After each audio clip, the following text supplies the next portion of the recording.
लाडकी बहीण योजनेचा लाभ घेत आहात का? तर ही बातमी शेवटपर्यंत नक्की बघा, कारण फक्त एक छोटी चूक तुम्हाला थेट हजारो रुपयांच्या मदतीपासून वंचित ठेवू शकते. 30 एप्रिल नंतर तब्बल 26 लाख महिला अपात्र ठरणार का? चला जाणून घेऊया संपूर्ण सत्य.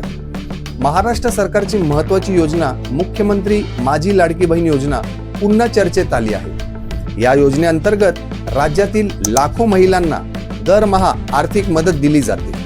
पण आता या योजनेचा लाभ सुरू ठेवण्यासाठी सरकारने ई-केवायसी अनिवार्य केले आहे.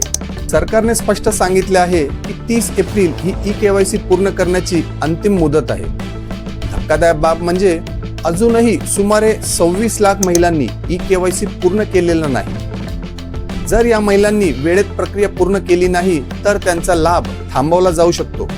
पुढील हप्ते मिळणार नाहीत. ई-केवायसी का आवश्यक आहे?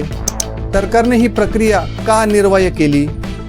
योग्य लाभार्थींचा ओळख पटवण्यासाठी, बनावट किंवा डुप्लिकेट अर्ज रोखण्यासाठी, बँक खाते आणि आधार कार्ड लिंक तपासण्यासाठी. प्रशासनाकडून वारंवार सूचना दिल्या जात आहेत. शेवटच्या तारखेची वाट पाहू नका. लवकरात लवकर ई-केवायसी पूर्ण करा. सुविधा केंद्र, CSC सेंटर आणि स्थानिक कार्यालयांमध्ये मदतही उपलब्ध आहे. आता फक्त काही दिवस शिल्लक आहेत.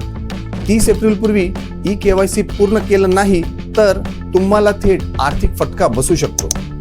तुम्ही किंवा तुमच्या घरातील महिला या योजनेचा लाभ घेत असतील तर लगेच ई-केवायसी पूर्ण करा आणि ही माहिती इतरांपर्यंत नक्की पोहोचवा. धन्यवाद.